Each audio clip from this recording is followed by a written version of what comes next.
সুপ্রিয় দর্শক, যে যেখানে আছেন আশা করি ভালো আছেন, সুস্থ আছেন। আজ আপনাদের সাথে দুটি বিষয় নিয়ে কথা বলবো। প্রথম বিষয়টি হচ্ছে ডক্টর ইউনূসকে সারা পৃথিবীর তেল এবং গ্যাস অনুসন্ধানকারী যতগুলো কোম্পানি আছে সবগুলো কোম্পানি তাকে একটি লাল কার্ড দেখিয়ে দিয়েছে।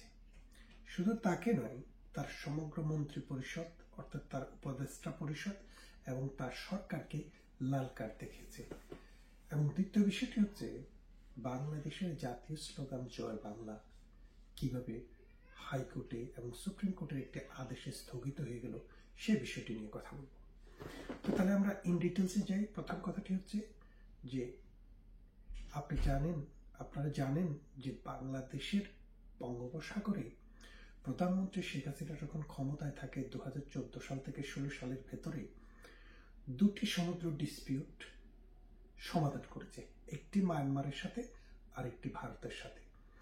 মায়ানমারের সাথে আমাদের যে সমস্যা ছিল সমুদ্র সীমানি অর্থাৎ আমাদের কন্টিনেন্টাল শেলফ এবং আমাদের এক্সক্লুসিভ ইকোনমিক জোন, সেই জায়গাতে 1,31,000 বর্গ কিলোমিটার সমুদ্র সীমা মায়ানমারের কাছে ছিল ডিসপিউটেড ল্যান্ড হিসেবে। তো এটা নিয়ে আমরা কখনো ওখানে মৎস্য শিকার করতে পারতাম না। প্রধানমন্ত্রী শেখ হাসিনা যখন ক্ষমতায় আসেন দ্বিতীয়বার এবার, তখন তিনি এই বিষয়টি নিয়ে আপনার মায়ানমারের সাথে দেন দরবার করেন। পরবর্তীতে মায়ানমার একটা আরবিট্রেশনে রাজি হয় জাতিসংঘের অধীনে। সেই আরবিট্রেশনটি হয় কোথায়? জার্মানিতে। সেই আরবিট্রেশনে দুই পক্ষ আগে থেকেই সিগনেচার দিয়ে তারা স্বীকার করে নিয়েছে যে এই ইন্টারন্যাশনাল আরবিট্রেটর যেই ডিসিশন দেবে আমরা সেই ডিসিশন মেনে নেব। পরবর্তীতে ডিপ্লোমেসির মাধ্যমে এদেরকে নিয়ে আসার পর সেখানে আরবিট্রেশনে বিচার হলো। বিচারের রায়ে আরবিট্রেশনের যে রায়, সে রায় অনুসারে 1,31,000 বর্গ কিলোমিটার সমুদ্র সীমা বাংলাদেশের সমুদ্র সীমার অন্তর্ভুক্ত হয়ে গেল। তারপরে আরেকটি ডিসপিউট আমাদের তালপট্টি এরিয়াতে আমাদের একটা অঞ্চল নিয়ে ভারতের সাথে আমার একটা ডিসপিউট ছিল, যেটার আয়তন হচ্ছে 25,000 বর্গ কিলোমিটার। সেই 25,000 বর্গ কিলোমিটার নিয়ে প্রধানমন্ত্রী শেখ হাসিনা ডিপ্লোম্যাটিক ওয়েতে মোদী সরকারের সাথে আলাপ আলোচনার ভিত্তিতে সিদ্ধান্ত হলো যে আমরা এটি আন্তর্জাতিক আদালতে নিয়ে যাব। সেখানে আন্তর্জাতিক যে আরবিট্রেশনের মাধ্যমে সেটা যে ডিসিশন আসবে আমরা দুই পক্ষ মেনে নেব। সেটি হলো নেদারল্যান্ডে দ্য হেগে। সেখানে সেই বিচারেও সেই আরবিট্রেশনেও বাংলাদেশ জিতল। অর্থাৎ বাংলাদেশ 25,000-এর মধ্যে 21,000 মতান্তরে 19,000 স্কোয়ার কিলোমিটার পেল, আর ভারত 4,000 মতান্তরে 5,000 স্কোয়ার কিলোমিটার জায়গা পেল। এর ফলে এদিক থেকে যদি আপনি 21,000 ধরেন বা 20,000 ধরেন আর ওখান দিয়ে 1,31,000 ধরেন, তাহলে অন্তত 1,51,000 বর্গ কিলোমিটার সমুদ্র সীমা প্রধানমন্ত্রী শেখ হাসিনা বাড়িয়ে দিয়েছে। এর ফলে এটাকে 8টা ব্লক করা হয়েছে।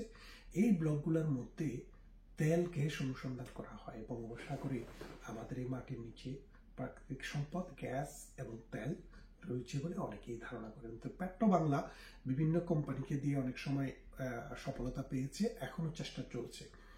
ডক্টর ইউনূসের সরকার ক্ষমতায় আসার পর তিনি 3 মাস আগে একটা দরপত্র আহ্বান করা হয়েছিল 3 মাস আগে। সেই দরপত্রটিতে এই গত পরশুদিন এটা শেষ তারিখ ছিল যে দরপত্র জমা দেওয়ার। পৃথিবীর England, America, Canada, Australia, New Zealand, Japan অথবা ইউরোপের অন্য কোনো দেশ, রাশিয়া সহ কোনো দেশের একটি কোম্পানিও একটি দরপত্র আহ্বান করে জমা দেননি। এর কারণটা কি একটু বুঝিয়ে দেখেন। যে ডক্টর ইউনূস সরকারের প্রতি তাদের কোনো বিশ্বাস নেই, তাদের কোনো ভরসা নেই।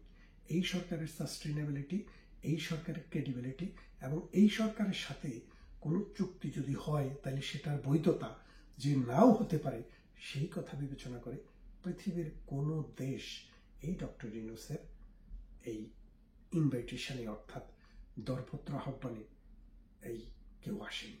তাহলে কি দাঁড়াচ্ছে? আপনারা খুব ক্লিয়ার মেসেজ।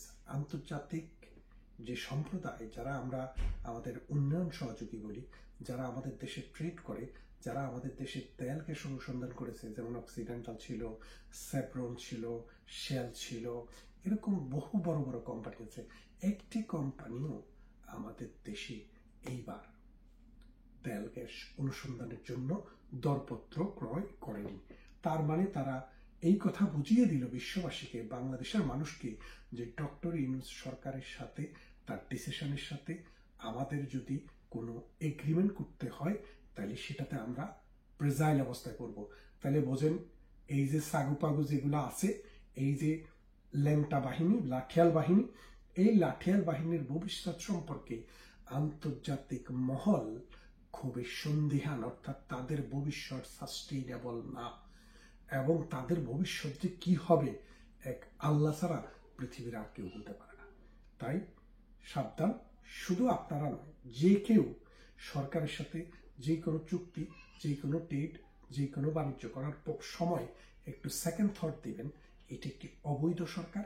এই সরকারটিকে পরবর্তী যদি নির্বাচিত কোনো সরকার যদি লেজিটিমেসি না দেয়, তাহলে কিন্তু বাংলাদেশের কনস্টিটিউশনের আর্টিকেল 7(2)তে তাদের কিন্তু মৃত্যুদণ্ড অথবা যাবজ্জীবন কারাদণ্ডে দণ্ডিত করা হবে।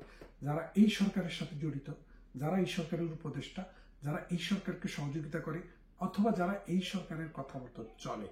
সেই জন্য বলছি যে আপনারা এই বিষয়টি মাথায় রাখবেন, যে বাংলাদেশে আজকে যে সরকারটি আছে ডক্টর ইউনূসের, তাকে লাল কার্ড দেখিয়ে দিয়ে বলেছে আন্তর্জাতিক মহল যে আমরা তোমার উপরে কোনো বিশ্বাস স্থাপন করিনি।